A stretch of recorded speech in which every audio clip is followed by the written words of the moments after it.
this is my GoPro Max camera. I've had it for about 3 years or so. And I like it because of the all-round globe view that you can get with it. I think it's absolutely brilliant. Problem is, it takes forever to edit the files, to get them from the 360 format into where you want it to be looking.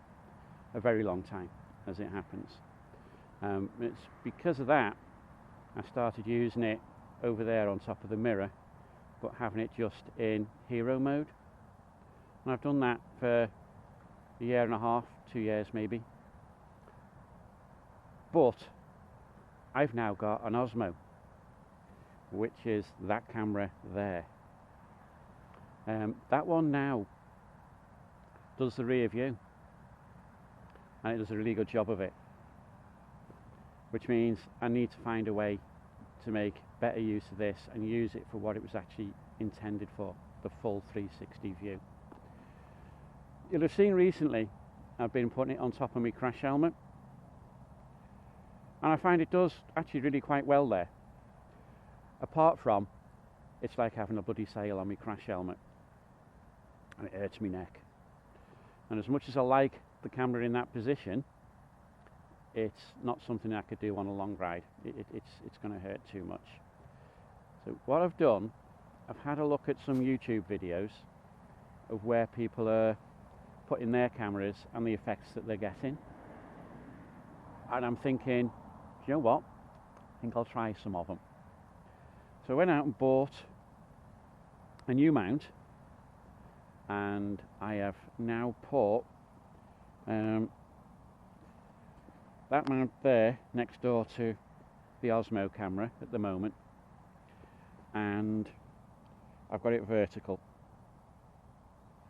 I can adjust it however I want, but if I do that, let's get it backwards a bit, eh? There you go. Now that mount, or that stick, selfie stick, is the DJI Osmo selfie stick. I've got to admit, it is,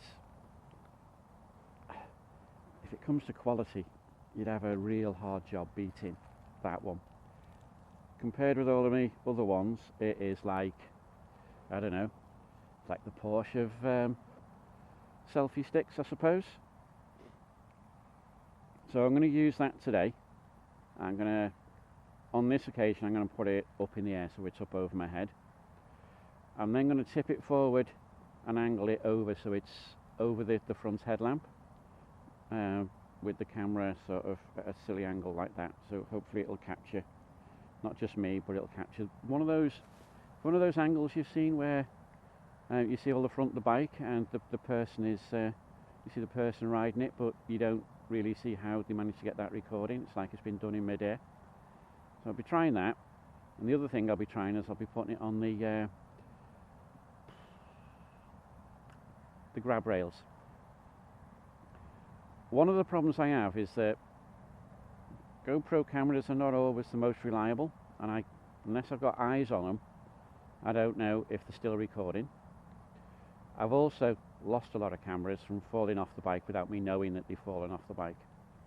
So I don't really want to put this GoPro somewhere where I can't see it. I want to know if it's going to fall off. I want to know if it's done it, and I want to be able to stop and go and pick it up quickly if that's happened. So I'm going to go and get this fitted, and today's ride is dead simple. Down Summer Lane, round a roundabout, back down here, park up, move it to a different location, and then go again. So that'll be 3 circuits, and that'll be my day over. I'll be buggering off home then. So let's get this fitted, eh? So this then is with the camera on the top of the DJI Osmo selfie stick that is going vertically upwards, and I've moved it vertically upwards so it's above my crash helmet, and it does look actually pretty good. It's very stable, isn't it? I was expecting sort of swinging about in the wind and a bit bouncy and everything, but doesn't appear to be doing any of that at all. If you look at the shadow, you'll see how far up in the air the camera's gone.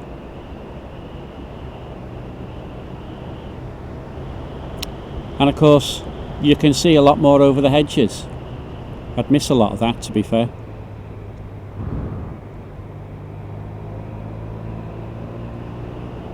I'm riding fairly normally, normal speed, 60, 65, thereabouts.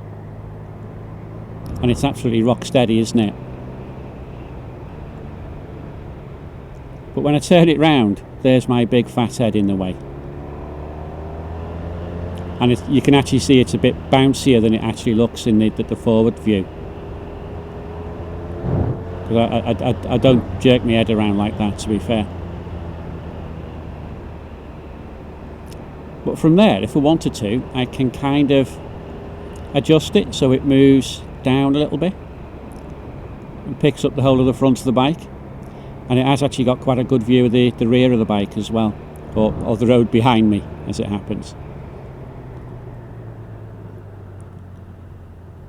But having seen this, I'm kind of thinking, see how bouncy it is there, putting it on the back, coming up from a pannier and supported off the top box, and then going up above head height might be a better way.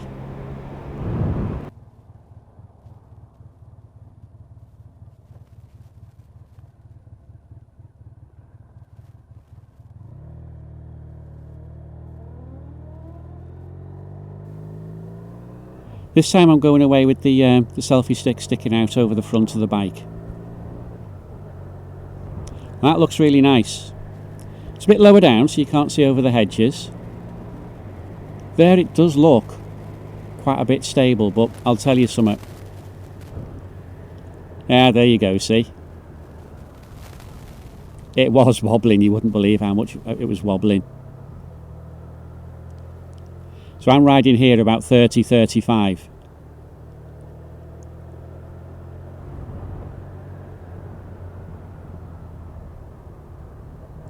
And if you just watch that camera there, you'll suddenly see it bouncing. There it goes.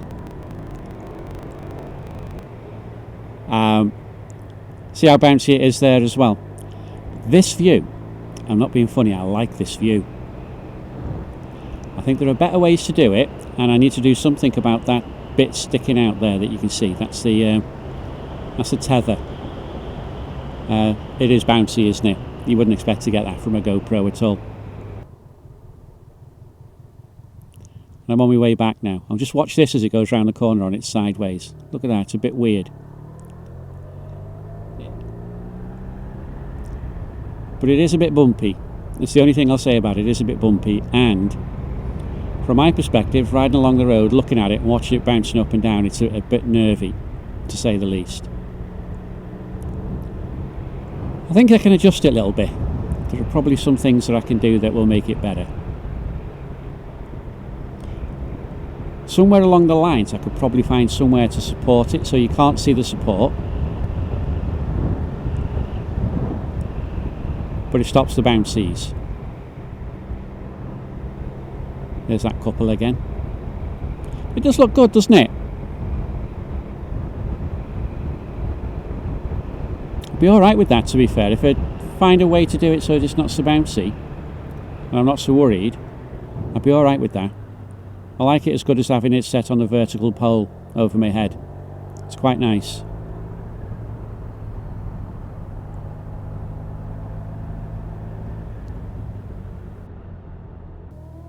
And now I'm off on my third camera angle.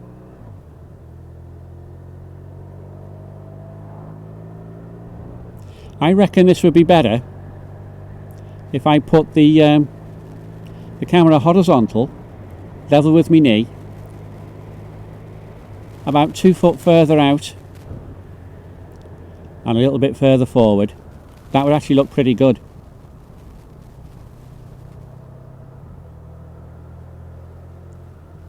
I've already tried. I can put one from the grab rail across the seat, pin it to the other grab rail and have my camera a bit further out the side. It'd be out the way, but you know, although it looks a bit weird there, that footage isn't that bad really. It's not that bouncy.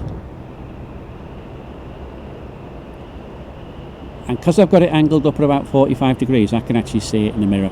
You can see my face there in the mirror, can't you? That's because I can see the camera in the mirror as well.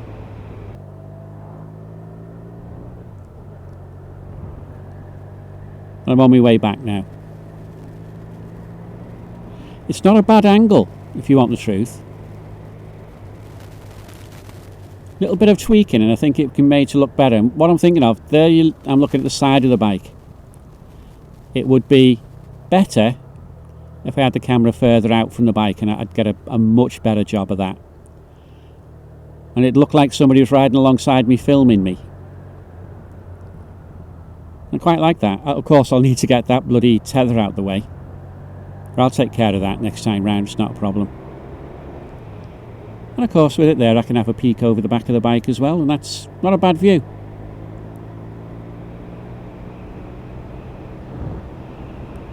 And of course I can vary it as I'm riding along, can't I? Because when I get home, when it comes down to editing, I can pick which direction I want to look in.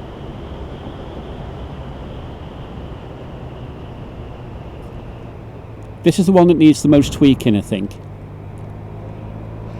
I like it. It has more issues than the other two. But I think I can make it work.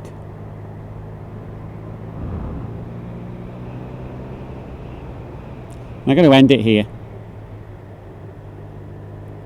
I did ride down Summer Lane after this, but we don't need to look at that just yet, do we?